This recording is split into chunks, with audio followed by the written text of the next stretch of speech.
Je voudrais remercier Bertrand Badi, qui est un professeur spécialiste des relations internationales.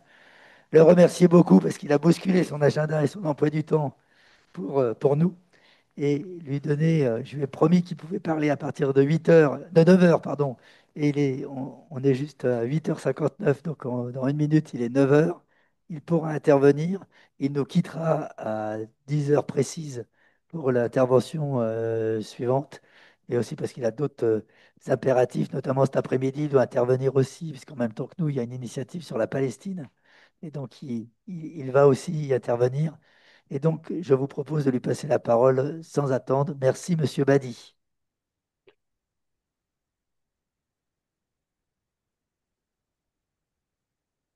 Merci beaucoup. Je ne sais pas si vous m'entendez. Oui, très bien. Parfait. Eh bien, merci pour cette invitation. Merci et bravo pour cette initiative. Elle est plus que jamais nécessaire. J'aurais aimé être physiquement présent, ce qui est plus humain et donc plus conforme à l'idéal de paix. Malheureusement, entre des malentendus et puis surtout un agenda surchargé comme en connaissent les retraités, eh ben, je n'ai pas pu faire mieux que de vous offrir cette petite tranche horaire. Alors, vous m'avez fait l'honneur de me demander d'ouvrir ces travaux en traitant du problème de la paix. Et je vais essayer de le faire dans 3 petits quarts d'heure, espérant ensuite une brève discussion comme prévu. Et je voudrais commencer cette présentation euh, par 3 remarques. La première, c'est que lorsque mon éditeur Flammarion m'a demandé d'écrire, c'était l'an dernier, euh, l'art de la paix, j'ai eu très peur. J'ai eu très peur vu la complexité du sujet et je me sentais indigne d'un sujet pareil. Et soudain, m'est venue une lueur qui m'a encouragé. Et cette lueur est désastreuse. Elle nous apprend, il suffit pour cela de fréquenter les librairies, les bibliothèques ou de lire les bibliographies, qu'il y a des dizaines, des centaines d'ouvrages sur la guerre. Retour de la guerre, les nouvelles guerres, va-t-on avoir la guerre de demain, sommes-nous prêts pour la guerre, et j'en passe, j'allais dire, hélas, et des meilleurs. Et il n'y a pratiquement pas d'ouvrages sur la paix. Les ouvrages sur la guerre sont accueillis par de véritables symphonies de commentaires de toute nature. Quand on parle de paix, on change de chaîne. Et ça, c'est quand même quelque chose de très fort que je voudrais mettre au centre de notre réflexion, qui est que nous appartenons à une histoire que d'aucuns appelleraient l'histoire occidentale, que j'aimerais mieux appeler l'histoire euro-américaine, fondée en Europe à la Renaissance, confirmée par l'entrée des États-Unis dans le système international, et qui ne pense pas la paix. Pour nous, après 3 siècles, près de 4 siècles d'histoire, la paix, c'est tout simplement la non-guerre. C'est l'envers de la guerre. Mais nous ne nous arrêtons jamais à une définition positive de la paix. Moyennant quoi, nous savons au mieux traiter d'armistice, de cessez-le-feu, c'est-à-dire de processus qui restent martiaux et qui ne font qu'interrompre le cycle de guerre. Notre histoire moderne s'est confondue avec l'histoire de la guerre, a été rythmée par l'histoire de la guerre, jamais par l'histoire de la paix. Regardez aujourd'hui les 2 conflits, mais il y en a tant d'autres, qui nous préoccupent, Russie-Ukraine, Israël-Palestine.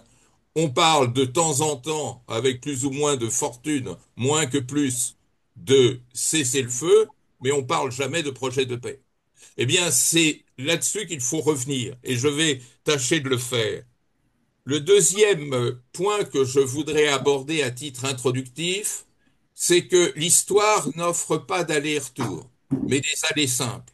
Et nous avons cette fâcheuse habitude d'aller puiser dans l'histoire les solutions de demain ou tout simplement celles d'aujourd'hui. Et ça ne fonctionne pas. Pourquoi? Parce que le contexte change. Et quand, par exemple, on nous explique qu'il suffirait que M. Zelensky et M. Poutine soient une table de conférence pour négocier une sorte de transaction territoriale, eh ben c'est faux. Les transactions territoriales, depuis 1945, il n'y en a jamais eu, en tous les cas, d'officialisées par le droit. Donc ça prouve que nous sommes dans un autre contexte et qu'il faut faire l'effort de comprendre ce contexte, qu'il ne faut pas paresseusement aller chercher dans l'histoire les solutions aux problèmes euh, actuels qui, par définition, sont des problèmes inédits. La troisième précaution que je voudrais prendre, c'est que nous sommes dans un monde heureusement plural, c'est-à-dire marqué non pas tellement par une pluralité de cultures, ça c'est une vision un peu facile et souvent dangereuse et essentialiste, mais par une pluralité d'histoires. Et cette pluralité d'histoires qui ne nous sont pas communes, alors que dans le système international d'hier, les histoires étaient communes, elles ne cessaient de s'entremêler, font que il y a sur la scène internationale, sur la scène mondiale d'aujourd'hui, une pluralité de sens, une pluralité de perceptions. Le mot paix, par exemple, n'a pas le même sens en Afrique, en Asie, en Europe. Je me souviens une fois avoir fait une conférence à Conakry et je disais cela, je disais à mon public, dans la théorie des relations internationales, la paix c'est la non-guerre. Et un jeune étudiant guinéen, courageusement, s'est levé et m'a dit, mais monsieur, chez nous c'est pas comme ça. Chez nous, la paix, c'est pas la non-guerre. Chez nous, la paix, c'est la santé sociale du groupe. Une définition positive, une très belle définition. De même qu'un ami sinologue, confirmé par des collègues chinois que j'avais pu rencontrer, on dit l'idéogramme chinois pour signifier la paix, c'est une femme sous un toit. Et ça veut dire cette idée d'intégration que nous ignorons copieusement pour lui préférer l'idée de non-guerre. Et donc, vous voyez, il faut faire l'effort de savoir, de comprendre comment l'autre pense. Les relations internationales d'aujourd'hui, c'est une science de l'altérité. Savoir comprendre l'autre. Au lieu de réciter la leçon désastreuse de Jules Ferry, qui explique que les races inférieures doivent se faire éduquer par les races supérieures. Ce n'est pas vrai. Il n'y aura de paix et de relations internationales harmonieuses que quand les uns les autres feront l'effort de se comprendre sans postuler que nous avons la détention monopolistique de la vérité et du droit.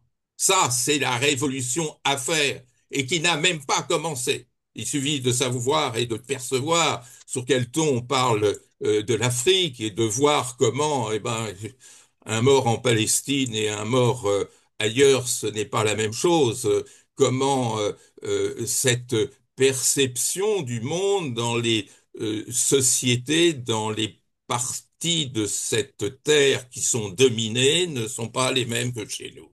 Eh ben, apprenons à comprendre l'autre, apprenons à imaginer comment l'autre nous perçoit, et enfin à comprendre comment l'autre imagine que nous le voyons. Et là, on ouvre le chapitre désastreux de l'humiliation comme pathologie contemporaine des relations internationales. Alors, mon premier point, une fois ceci dit et rappelé, c'est de se demander pourquoi nous sommes des obsédés de la guerre.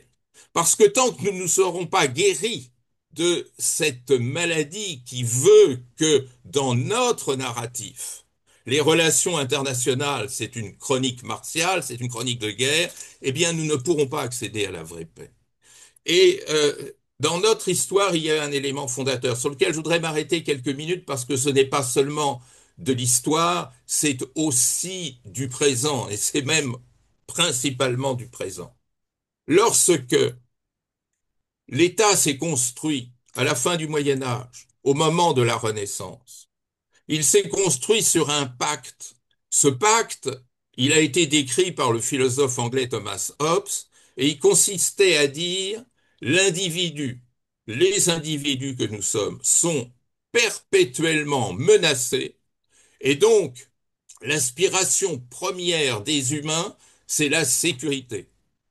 Et pour obtenir cette sécurité, que doit faire l'individu? Abandonner une part de sa liberté entre les mains du souverain qui en échange le protégera. Ce postulat sécuritaire est un postulat désastreux partir de la sécurité pour penser les relations internationales, ça veut dire postuler que l'autre est une menace. Et si l'autre est une menace, il faut s'armer face à l'autre avant de penser à coopérer avec lui. Et non seulement il faut s'armer pour se protéger de la menace de l'autre, mais il vaut mieux attaquer l'autre pour que l'autre ne vous attaque pas. Ça, c'est le postulat, ce postulat sécuritaire. La sécurité, c'est un poison. Voilà. La sécurité, c'est cette défiance à l'égard de l'autre et ce refus de construire la voie coopérative qui permet de faire croître la confiance pour préférer la voie sécuritaire qui s'installe sur la défiance. À partir du moment où on choisit ce chemin-là, on est perpétuellement en guerre de manière potentielle ou réelle. Et d'ailleurs, ne nous y trompons pas, lorsque l'État s'est construit grâce à la guerre. Et l'État, aujourd'hui, il existe grâce à la guerre. Et c'est beaucoup plus à l'État en tant que tel qu'il faut imputer ce réflexe de guerre qu'à l'économie ou au capitalisme, qui bien entendu jouent leur rôle, mais fondamentalement, la guerre moderne a été inventée par l'État moderne. Pourquoi? Eh bien parce qu'à partir du moment où l'État se proclame souverain, et qu'il est en relation de compétition avec d'autres souverains, c'est-à-dire d'autres États, que va-t-il faire? Puisqu'il est souverain, il n'a à obéir à personne, à aucun droit international, à aucune organisation internationale. Donc, la seule façon pour des États souverains en compétition ou en contentieux de se comporter, eh ben, c'est de régler leurs différends par la guerre. C'est d'ailleurs ce que le grand juriste du XVIIe siècle, Grotius, disait. La guerre, c'est une façon de régler les différends entre États. Et Hobbes lui-même disait, bah, les États entre eux sont comme des gladiateurs. Et d'ailleurs, l'État a été copieusement servi par la guerre. C'est grâce à la guerre que l'État a pu lever l'impôt. C'est grâce à la guerre que l'État a pu se doter de bureaucratie. C'est grâce à la guerre que l'État dispose de ce socle que constitue son armée. C'est grâce à la guerre qu'il va contrôler et mobiliser les citoyens. Et on pourrait ainsi continuer. La guerre a donc été le moteur de notre histoire. Ce que je voudrais dire, et c'est peut-être là l'élément le plus important, c'est que cette formule qui a apprivoisé la guerre, qui en a fait un instrument nécessaire des relations internationales, qui a marginalisé la paix, puisque la paix n'était plus que la suspension de la guerre, cette pratique qui nous est coutumière, elle a, hélas, fonctionné pendant des siècles. Pendant des siècles, c'est vrai. Disons du XVIIe siècle jusqu'en 1945, grosso modo. C'est vrai que la guerre a régulé les relations internationales. Eh bien, ce qui est important, nécessaire, indispensable de voir, c'est qu'aujourd'hui, ça ne marche plus. Pourquoi ça ne marche plus?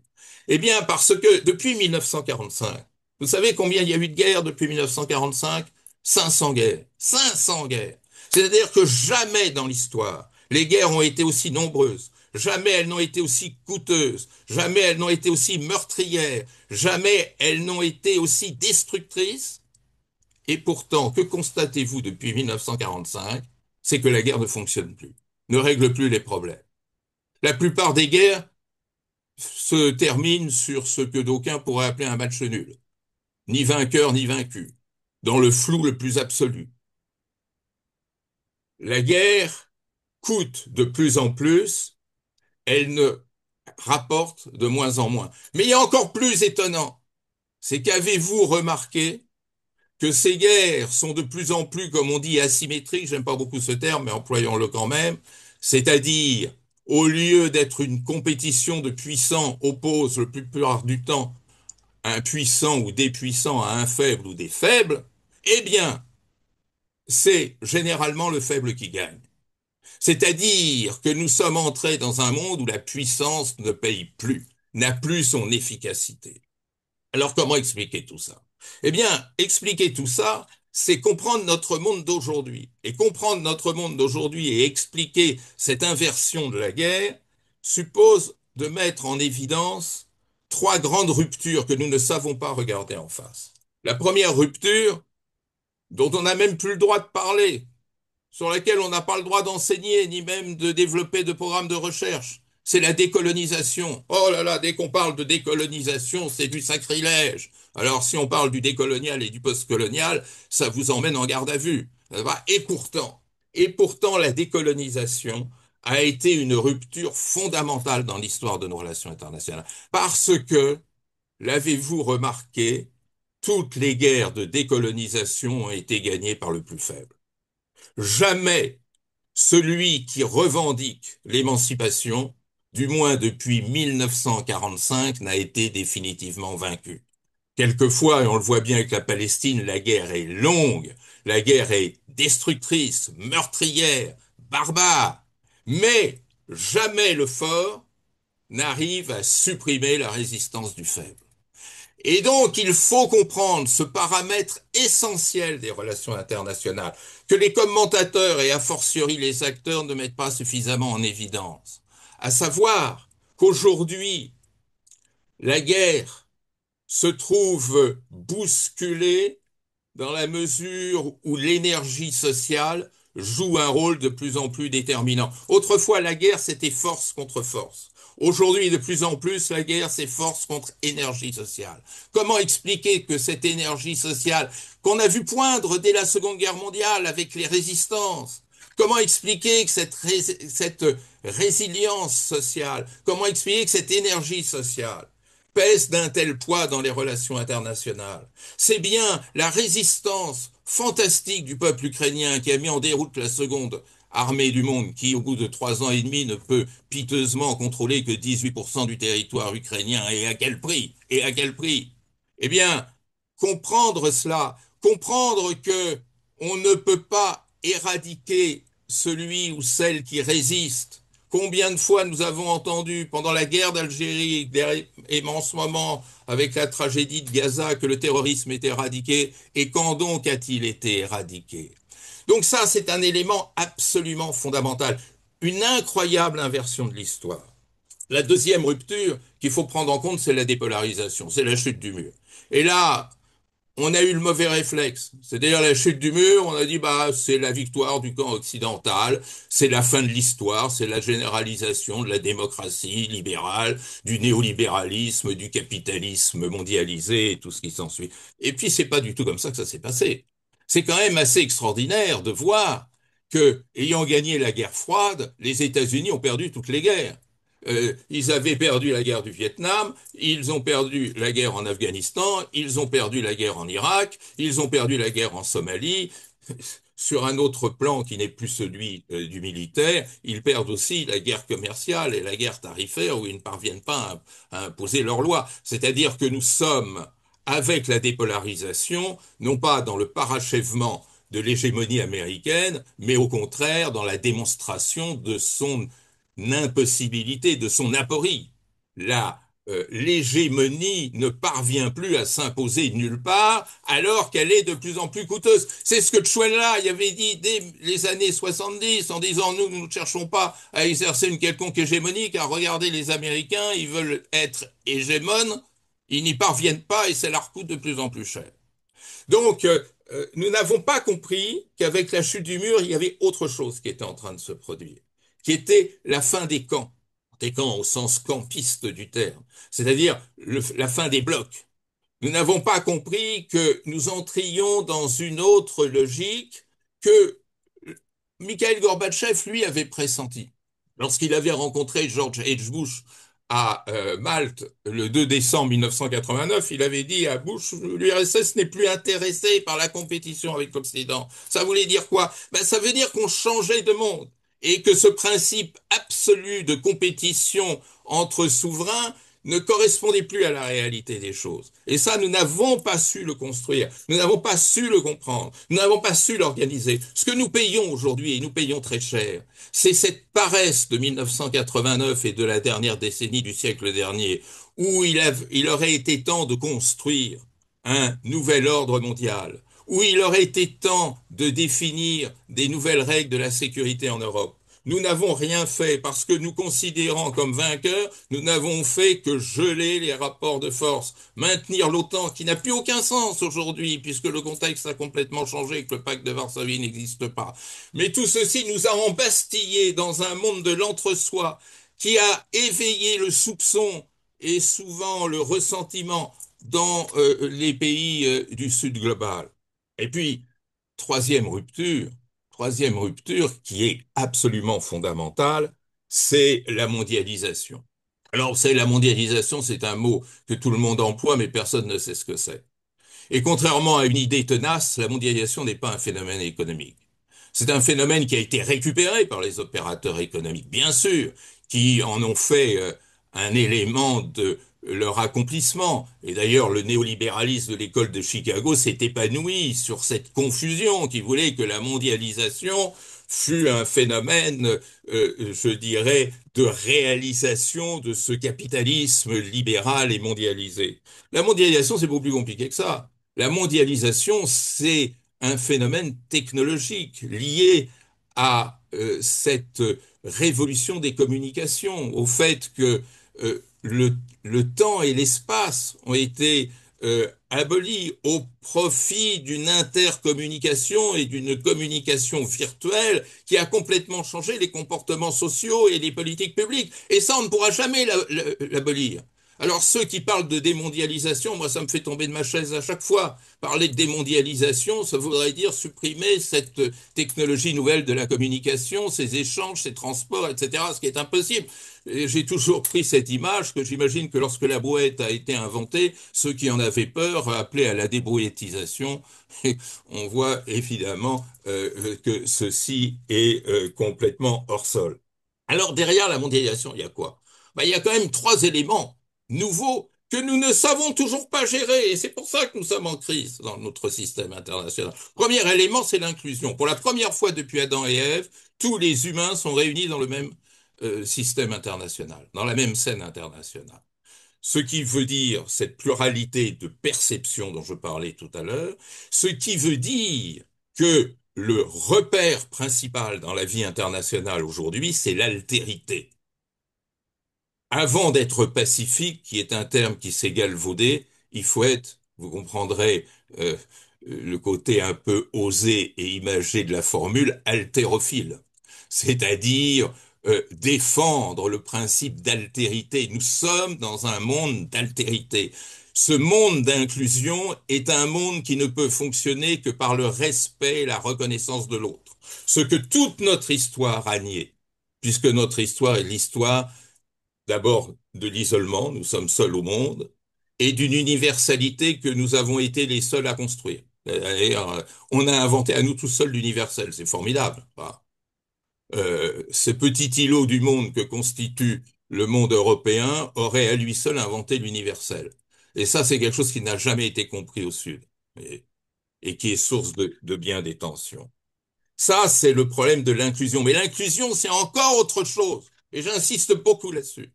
L'inclusion, c'est les inégalités mondiales qui deviennent dominantes, structurantes de l'agenda des relations internationales. Euh, L'inclusion générale, ça veut dire que viennent coexister dans notre monde un luxembourgeois dont le PIB par an et par habitant est à peu près de 120 000 dollars et le centrafricain dont le PIB par an et par habitant est autour de 600 dollars. C'est-à-dire que la mondialisation nous a projetés dans un monde d'inégalité et que ce monde d'inégalité vient en quelque sorte être l'élément structurant de la conflictualité nouvelle.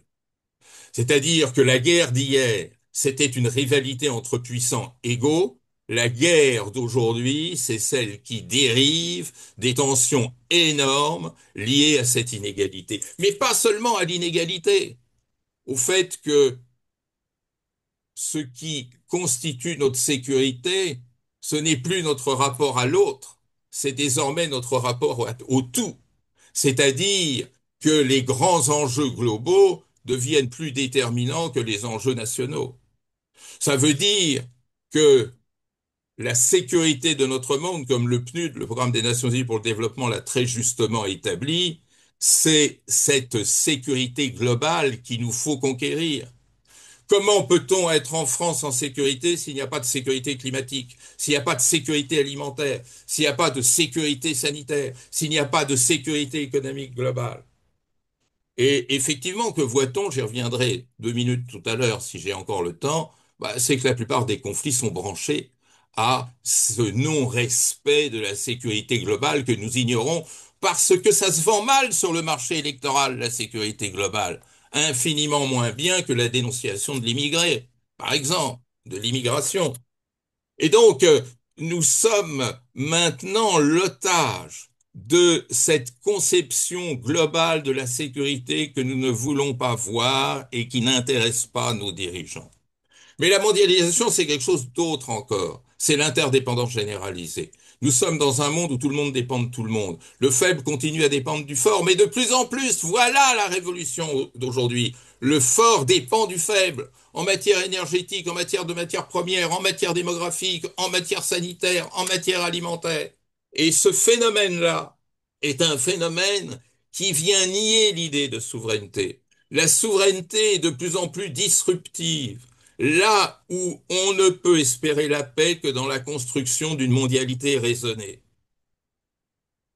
Vous savez que la faim dans le monde tue 10 millions d'êtres humains par an, c'est-à-dire l'équivalent de 8 attaques par jour et pendant toute l'année sur le World Trade Center. La première menace, c'est celle-là. Le terrorisme tue entre 10 000 et 40 000 selon les années. La faim dans le monde, 10 millions. Le climat, 7 à 10 millions. Les épidémies de 7 jusqu'à 20 millions, selon les années et selon les épidémies. Donc c'est bien cette interdépendance qui est au centre même de la problématique des relations internationales. Et enfin, dernier élément, le, euh, la mondialisation, c'est aussi la mobilité généralisée. Et ça, c'est très difficile à comprendre, parce que notre grammaire des relations internationales, elle est fixiste. N'oubliez jamais que État et statisme, ça a la même racine et la même épistémologie. N'oubliez jamais que notre ordre international traditionnel est fondé sur le principe de territorialité, sur la magie des frontières. Aujourd'hui, c'est le mouvement, c'est le changement, c'est la mobilité qui fait l'agenda international. La migration, c'est l'avenir du monde. Et que nous serons dans un monde de paix que si nous savons gouverner le mouvement, gouverner au sens noble du terme. Alors que, effectivement, sur le marché électoral, c'est exactement le contraire qui est vendu avec les résultats désastreux que nous connaissons quant à la montée du national-populisme. Alors, tout ceci veut dire quoi? Tout ceci veut dire que nous vivons en même temps dans deux mondes. Le monde d'hier et le monde d'aujourd'hui. Le monde d'hier, c'est le monde des princes, de ceux qui gouvernent. Pourquoi? Parce que ceux qui gouvernent le monde ont besoin de pérenniser les relations internationales d'hier. Parce que comme je vous l'ai démontré, j'espère, les relations internationales d'hier donnent un surpouvoir aux détenteurs du pouvoir politique. C'est une aubaine. Alors qu'au contraire, ce monde d'aujourd'hui, il est plus humain que politique, il est plus social qu'étatique, et donc il dépossède nécessairement le prince de ses privilèges et de ses monopoles. Et donc, nous avons d'une part ce monde conservateur, si bien incarné, enfin si bien, c'est-à-dire de manière si nette incarné par les Poutine, les Netanyahou, les Trump, les Kagame, et puis tous ces paramètres nouveaux qui ne sont défendus que par les sociétés et les mouvements sociaux. Et c'est ça qui est le paradoxe. Le social est détenteur de la modernité, alors que le politique est détenteur du conservatisme. Et ce choc entre cette modernité portée par les sociétés et ce conservatisme auquel se trouvent accrochés les princes est à l'origine de toutes les impasses que nous connaissons. Alors, je terminerai, ce qui me reste une dizaine de minutes, je terminerai en essayant de comprendre euh, ce que doit être ce nouveau monde porté par les dynamiques sociales, que je vois d'ailleurs mes étudiants porter, comprendre, auxquels ils adhèrent. Et c'est peut-être parce que l'on ne comprend pas cette adhésion des jeunes à ce nouveau monde qu'on les réprime, comme on a pu réprimer sur les campus et comme encore hier, on le réprime à Harvard, mais chez moi à Sciences Po, ça a été aussi une toute autre échelle, bien sûr, la même réalité. Eh bien, il faut d'abord comprendre que ce monde est un monde post-hégémonique. Plus aucun État n'est en mesure d'assurer l'hégémonie. Regardez la déroute de l'hégémonie américaine, battue dans toutes les guerres depuis 1945. Regardez M. Trump qui est arrivé au pouvoir en roulant les mécaniques et qui devait arrêter la guerre en Ukraine en 24 heures, qui devait résoudre le conflit israélo-palestinien, qui devait ceci, qui devait cela, remettre de l'ordre dans le commerce mondial, et qui est humilié par le fait qu'il est incapable d'imposer son ordre, même en multipliant les actes de puissance et les actes de puissance les plus destructeurs. C'est ça le paradoxe, qu'il n'y ait pas de malentendu entre nous. La puissance est de plus en plus capable de détruire, mais elle est de moins en moins capable de construire.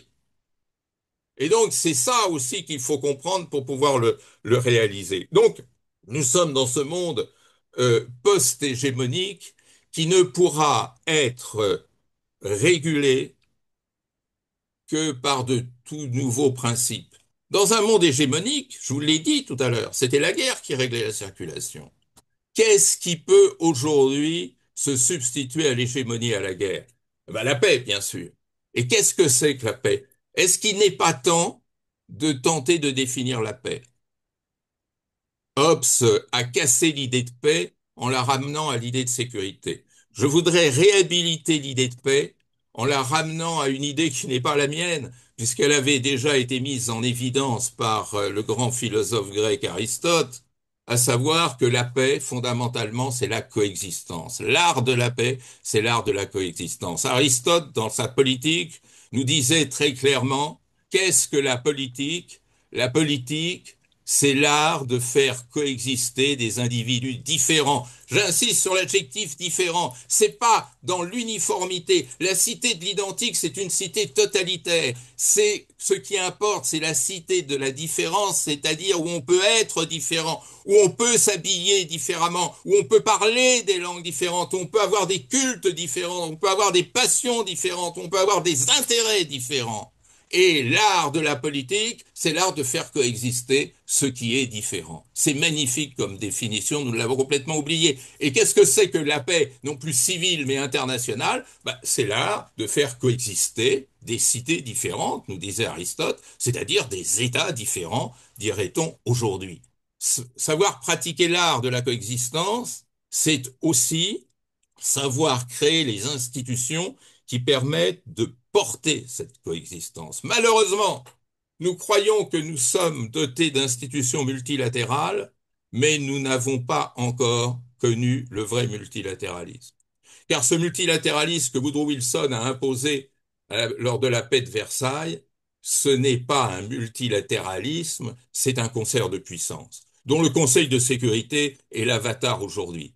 Il faut reconstruire le multilatéralisme pour qu'il soit véritablement un instrument de coexistence. Le grand Kofi Annan l'avait compris. Il l'avait compris en disant, j'ai plus rien à espérer du Conseil de sécurité, tout est bloqué, je pourrai jamais le réformer, puisque si je le réforme, il y a quelqu'un qui opposera son veto à cette réforme. En revanche, je peux contourner ce blocage par le multilatéralisme social. Rendons hommage aux grandes institutions sociales des Nations Unies, euh, le HCR, le PNUD, la FAO, le PAM, l'UNICEF, on pourrait ainsi continuer l'énumération, qui ne permettront jamais à eux seuls de construire la paix, puisqu'il y aura toujours la puissance qui sera là à guetter sa proie, mais qui, en revanche, permet de commencer à travailler sur ce besoin de sécurité humaine et de sécurité globale qui peut créer un vrai climat de paix. C'est-à-dire, inversons les choses. Commençons à considérer que la paix se construit par un meilleur être social dans le monde qui, donc, fera baisser le nombre de conflits. Les conflits aujourd'hui sont des conflits, comme je le disais tout à l'heure, essentiellement marqués par cette insécurité globale. Quand on parle du conflit du Sahel, on vous explique que c'est des djihadistes face à Barkhane. Non, c'est pas du tout ça. Le conflit du Sahel, c'est la désertification qui augmente de 10 cm par heure. C'est cette tension sans cesse plus violente entre cultivateurs et pasteurs parce que il n'y a pas assez de nourriture à donner aux humains et aux animaux. C'est la tension avec les pêcheurs qui peuvent plus pêcher et qui donc remontent sur terre et deviennent des rivaux des cultivateurs. C'est la question lancinante de la faim, c'est ces ventes d'État entre villages liées justement à cette insécurité sociale. Et on pourrait ainsi continuer. Donc, l'impératif de paix, c'est le traitement social de la guerre, le traitement social des conflits. Mais c'est aussi la reconnaissance de l'autre, c'est-à-dire sortir de cette conception verticale des relations internationales. L'homme qui nous a fait plus de mal dans notre pensée politique en France, c'est Jules Ferry, avec cette distinction entre les races supérieures et les races inférieures, dont nous n'arrivons pas à nous débarrasser, que nous exprimons avec un langage peut-être plus atténué, mais le postulat demeure, c'est-à-dire cette verticalité du monde. On ne pourra arriver à la paix qu'en substituant à cette verticalité une horizontalité des rapports. Considérer l'autre comme étant une variante, ni inférieure ni supérieure, mais une variante de l'humanité. Cette vision humaine des relations internationales, c'est ce qui permettra de chasser l'humiliation. Tant que l'humiliation restera, nous serons en situation de grande maladie. Tout ceci passe également par un effort d'éducation. La paix, c'est l'éducation à la paix. L'éducation à la paix, c'est faire en sorte que l'humain se forme autour de comportements sociaux de paix et non de guerre. Nous apprenons la guerre à l'école. Nous commençons à apprendre l'histoire à travers Vercingétorix, Louis XIV, Napoléon. Nous ne l'apprenons jamais à travers les grandes figures de paix, qu'il s'agisse d'Aristote ou qu'il s'agisse de Nelson Mandela. C'est-à-dire cette possibilité de voir le monde différemment qu'à travers le prisme de la guerre. Cette façon de jouer au monde autrement qu'en jouant aux soldats de plomb. Et cet ultra-conservatisme de notre système éducatif, qui n'est pas notre exclusivité, c'est pareil dans à peu près toutes les parties du monde, c'est le point de départ de ce militantisme social pour la paix. C'est là qu'il faut véritablement intervenir et agir. Voilà, vous m'avez demandé de parler en 40 minutes, je vois qu'il est 9h40. Je termine tout ceci, ce modeste exposé, en vous disant, ne nous trompons pas de monde. Nous ne sommes plus dans le monde d'hier. Nous ne sommes plus dans ce monde où on peut régler la paix par des traités de paix. Avez-vous remarqué que depuis 1856, traité de Paris mettant fin à la guerre de Crimée, il n'y a jamais eu de véritable traité de paix dans le monde? La Première Guerre mondiale, Versailles, c'était une négociation entre les vainqueurs. La Seconde Guerre mondiale, il n'y a même pas eu de négociation du tout. Tous les traités de paix que l'on a essayé d'imaginer depuis 1945, Arusha sur le Rwanda, Alger sur le Mali, Doha sur l'Afghanistan, Oslo sur Israël-Palestine, ont été des désastres. Parce que ce n'est plus maintenant par cette porte élitiste et oligarchique, par ce jeu de société princière qu'on peut entrer dans la paix. C'est par ce traitement en même temps global et social, eh ben, à nous de jouer.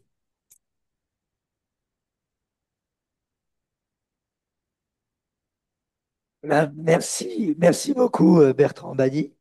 Ça aurait été dommage de ne pas vous avoir pour introduire cette journée de 12 heures pour comprendre le monde. Merci beaucoup. Alors, est-ce qu'il y a, ce que je propose, excusez-moi pour la voix, ce que je propose, c'est ceux qui sont en visio peuvent poser leur avis ou opinion via le chat. Et est-ce que dans la salle, il y a des personnes qui souhaitent intervenir, interroger Monsieur Badi? Alors forcément, vous avez écrasé le débat. En tout cas, c'est un angle de vue qui ouvre qui obligerait les politiques à mieux réfléchir. Oui, une intervention. Ce que je vous propose, c'est de vous présenter en parlant. Oui, bonjour, je m'appelle François Sikirji, je suis militant à cheval entre Saint-Ouen et Saint-Denis dans le 9-3. J'ai en tête la phrase de Jean Jaurès qui dit: le capitalisme porte la guerre comme la nuée porte l'orage. Je suis très très sensible à tout ce que vous avez dit sur la solution globale qui passe par instiller de la paix dans les mœurs, dans toutes les relations sociales, contre les principes de violence et de domination. Et en même temps, je suis conscient que, parce que on pourrait interpréter vos propos comme une sorte de souhait de cohabitation entre des systèmes sociaux et politiques différents, la plus harmonieuse que possible. Or, au sein de de la plupart des régimes des régimes politiques aujourd'hui, existent des régimes de classe, d'oppression de classe, qui portent la conflictualité. Donc, à mon avis, pour moi, être pacifiste, c'est poser aussi de façon centrale la question du dépassement de ces conflictualités de classe et de toutes les dominations internes à chaque pays. Voilà, c'est une remarque, mais remarque-question. Oui, je vous remercie beaucoup pour cette question parce qu'elle renvoie à plusieurs aspects du sujet. Vous savez, moi, je suis d'une génération qui a été élevée au déterminisme économique. Et j'ai toujours eu pour habitude de partir de ces analyses économiques et pour reprendre la formule de Jaurès, effectivement, de chercher dans les systèmes économiques la base de la conflictualité. Il est absolument évident qu'il n'y ait pas de malentendu entre nous, que l'interconnexion entre l'économique et la guerre et la paix, est énorme. Et d'ailleurs, il faudrait explorer, j'ai pas eu le temps de le faire, comment l'ultra-libéralisme à la Elon Musk, par exemple, est en train de conduire à des formes de violence internationale qui doivent être étudiées. Mais ce déterminisme économique qui est porté autant par le marxisme que par le libéralisme, d'ailleurs c'est intéressant, c'est-à-dire que autant là une pensée, je dirais libérale qu'une pensée marxiste conduit à à ce même aboutissement, me paraît tout à fait insuffisant. Tout à fait insuffisant parce que moi j'ai testé l'hypothèse sur tous les conflits, ça donne rien. Ça donne rien et ça donne d'autant moins rien que le modèle économique capitaliste tend à se généraliser à peu près toutes les sociétés de la Terre, hein. Euh, le véritable, là où ça se joue, ce n'est pas dans la sphère économique, c'est dans la manière dont l'économique vient structurer la société. Et c'est donc dans le jeu social que se constituent les ferments de la guerre. Et ce n'est pas seulement dans le jeu social, c'est dans les interactions entre sociétés. J'ai écrit un livre qui s'appelle Intersocialité pour montrer comment c'est le choc de société qui produit, enfin le choc, c'est l'interaction entre sociétés, pardon, qui produit autant le bien, c'est-à-dire la transnationalité, les convergences, les solidarités internationales, il ne faut pas négliger ces solidarités internationales, que les conflits. Donc c'est très très clair. Il faut rechercher dans ces agencements sociaux des explications. Et les agencements sociaux, c'est pas seulement des agencements de classe, hein. L'agencement de classe, dans notre génération, ça avait un sens presque saturant. Aujourd'hui, ça ne l'est plus tellement. Au moment où la mobilité nous confronte au problème de l'immigration, de la pluralité culturelle, au moment où de plus en plus est portée au devant de la scène la question fort importante du statut de la femme et de la domination de la femme, que l'on retrouve dans tous les systèmes économiques, quels qu'ils soient, ce qui montre que vous avez tout un tas de relations sociales potentiellement conflictuelles et hégémoniques qui n'ont pas d'enracinement économique, hein. Donc c'est quelque chose. Donc il faut être beaucoup plus généreux que s'arrêter aux considérations économiques et prendre les considérations sociales et surtout les considérations intersociales. Nous sommes dans un temps de l'intersocialité, c'est-à-dire ce qui menace la paix, c'est non seulement les inégalités sociales, mais c'est l'interaction entre les systèmes sociaux eux-mêmes inégalitaires entre eux. Et ça oblige à voir beaucoup plus loin, hein, que les conflits de classe. Quand il s'agit de poser le problème de la faim dans le monde, en termes de conflits de classe, vous n'irez pas très loin, vous arrêterez à la première station, hein. Et il faut savoir aller bien au-delà, bien au-delà. J'ajoute une dernière chose. J'espère ne pas vous choquer, mais moi, vous avez remarqué que j'emploie jamais le terme pacifisme, parce que ce terme a été complètement dénaturé et défiguré. Du temps de Jaurès, il avait un plein sens. Et d'ailleurs, l'homme en est mort, en héros, hein. Mais aujourd'hui, est-ce que le pacifiste de 1940 est vertueux? Moi, je ne sais pas si j'en aurais eu le courage, mais j'aurais vécu en 1940, j'aurais certainement pas été pacifiste. J'aurais voulu d'abord combattre le monde nazi comme l'a fait mon propre père. Est-ce que il était vertueux d'être pacifiste si vous étiez algérien pendant la guerre d'Algérie, vietnamien pendant la guerre du Vietnam? Est-ce qu'il est plus honorable d'être pacifiste aujourd'hui en Ukraine que de défendre son pays? Il faut comprendre une chose, c'est que le pacifisme n'est pas le militant de la paix. Le vrai militant de la paix, c'est celui qui se bat pour la justice. Et quelquefois, se battre pour la justice, ça implique de dépasser les attitudes pacifistes. Et ça, il faut avoir ça en tête si on veut comprendre le monde aujourd'hui. Et puis, j'ajouterai une dernière chose. Encore une fois, et ça, c'est peut-être l'essentiel de mon message, je vous supplie de considérer que la paix, c'est bien plus que la non-guerre. Tant qu'on reste collé à l'obsession de la non-guerre, on reste prisonnier de nos préjugés et on ne voit pas l'essentiel. La première cause du militant de la paix, c'est de nous défendre face aux menaces qui pèsent sur le climat, aux menaces qui pèsent sur notre santé mondiale. Pardonnez cette immodestie, mais en 2008, j'ai écrit un livre en disant que ce qui menaçait les États-Unis, ce n'était pas les missiles nord-coréens, c'était ce qu'on appelait à l'époque un nouveau SARS. J'avais pas tout à fait tort, c'était une façon de montrer que ce qui va toucher de plein fouet les États-Unis à partir de 2020, bah, c'est le Covid et les millions de morts qui l'ont accompagné. Le négationnisme en matière de santé incarné autant par Trump que par son ministre de la Santé, M. Kennedy, ça, c'est des vraies menaces pour la paix. Vous voyez qu'on est au-delà de la non-guerre. Si on veut penser la paix, sortons de ce qu'on nous a mis dans le crâne, c'est-à-dire que la paix, c'est la non-guerre. C'est beaucoup plus ambitieux que ça. La paix, c'est la santé mondiale, c'est l'alimentation mondiale, c'est le bien-être mondial, c'est le respect de l'autre. C'est le respect de l'autre. Merci Bertrand Badi.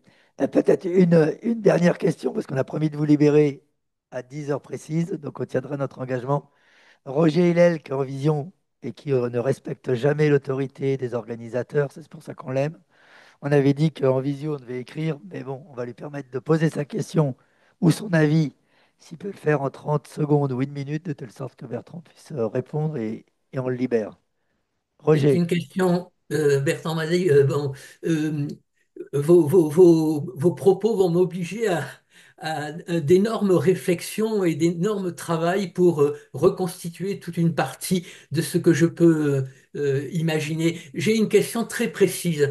Ça fait longtemps que je suis indisposé par les illusions qui s'expriment autour de la question des BRICS et du Sud global. Est-ce que enfin, vous avez certainement une opinion à ce sujet? Est-ce qu'il est possible de la connaître? Avec plaisir, c'est effectivement tout à fait essentiel. Alors, je dissocierai complètement BRICS et Sud Global, hein. BRICS, c'est une incarnation politique et institutionnelle qui ne se superpose pas du tout à l'idée de Sud Global. Alors, je commence par Sud Global. L'idée de Sud Global, dans nos sociétés euro-américaines, on ne l'aime pas. Et j'ai fait souvent des conférences là-dessus. J'ai même dirigé avec mon ami Dominique Vidal un ouvrage qui s'appelle L'heure du Sud, sur ces questions. Euh, je me fais toujours violemment critiquer. On me dit, mais enfin, c'est une vue de l'esprit. Qu'est-ce qu'il y a de commun entre la Chine et la Gambie, entre l'Inde et le Lesotho, tout ça, c'est de bric et de broc, c'est très hétéroclite, ça n'a aucun sens. Alors, d'un point de vue objectif, c'est vrai. Il n'y a aucune similitude économique, ni politique, idéologique, culturelle, je ne sais quoi. Seulement, en refusant de prendre au sérieux l'idée de Sud global, on échappe, comme toujours, à l'essentiel, qui est cette dimension subjective des relations internationales à laquelle je me référais tout à l'heure. C'est-à-dire que ce sont des pays très différents, mais qui ont un énorme dénominateur subjectif commun. Ils sont tous unis par la même pensée d'avoir été humiliés, d'être marginalisés et d'être encore tenus à l'écart de la définition des normes internationales. C'est l'expression unifiée de toutes ces sensibilités qui ont été à des moments décisifs communément victimes de la domination, de l'exclusion et de la verticalité du monde dont je parlais tout à l'heure.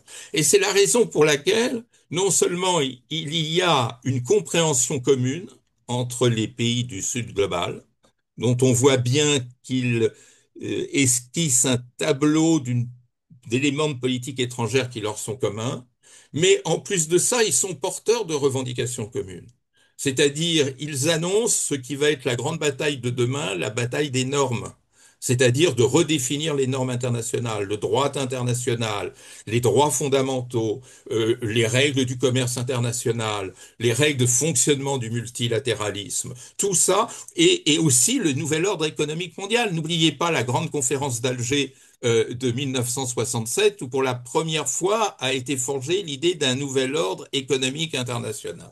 Alors, ce qui est intéressant, c'est que ce Sud global a cette sensibilité commune que vous retrouvez autant dans la bouche de Brésiliens, d'Algériens, de Chinois ou de Congolais, mais ils n'ont pas d'organisation commune. Ils n'ont pas d'organisation commune. Pourquoi? Parce que le Sud global est en train de se définir autrefois par refus de l'alignement, c'était le non-alignement, la grande histoire des non-alignés, et aujourd'hui parce que le ministre des Affaires étrangères indien, Subramanian Jaishankar, appelle le multi-alignement. Et que moi, si vous me passez l'expression, j'appelle le polyamour diplomatique.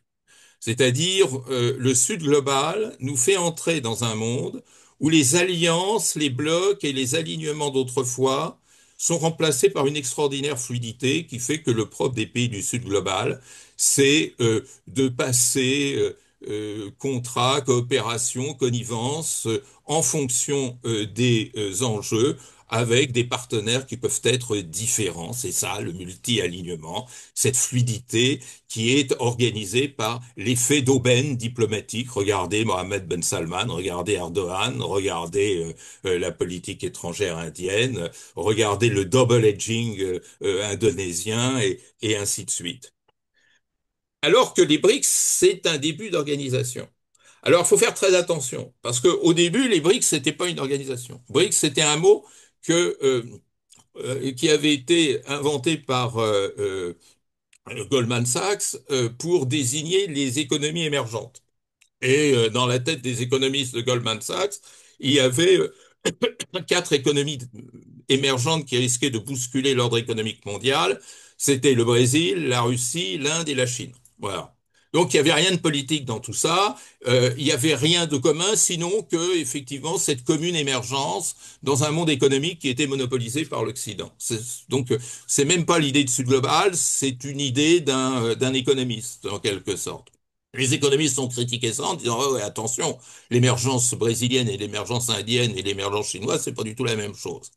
Mais il y a un petit malin qui s'est emparé de l'ensemble. Ce petit malin, vous le connaissez bien, nous le connaissons bien, il s'appelait Vladimir Poutine, il était tout au début de sa présidence, et il s'est dit, mais ça c'est intéressant, parce que nous, les Russes, qui sommes complètement isolés sur l'échiquier international, qui avons été rejetés avec l'étiquetage de puissance régionale sans envergure, on peut peut-être trouver dans l'organisation des quatre émergents de quoi sortir de notre isolement.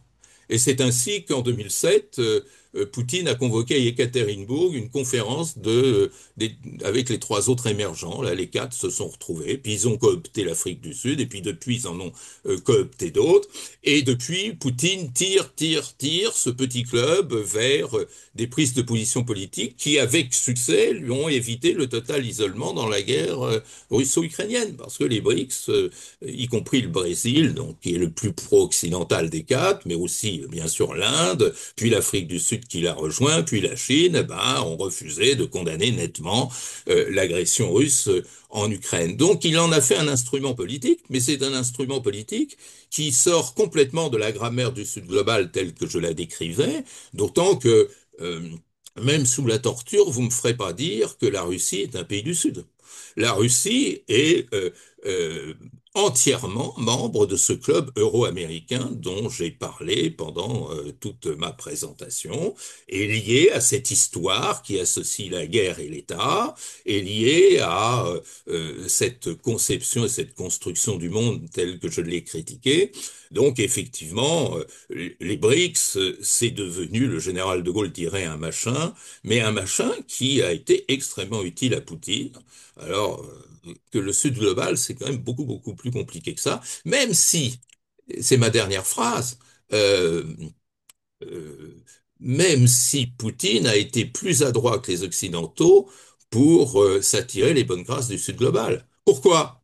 Bah, parce que Poutine avait beau jeu de dire aux pays du Sud, regardez, je suis comme vous, victime de cet Occident dominateur.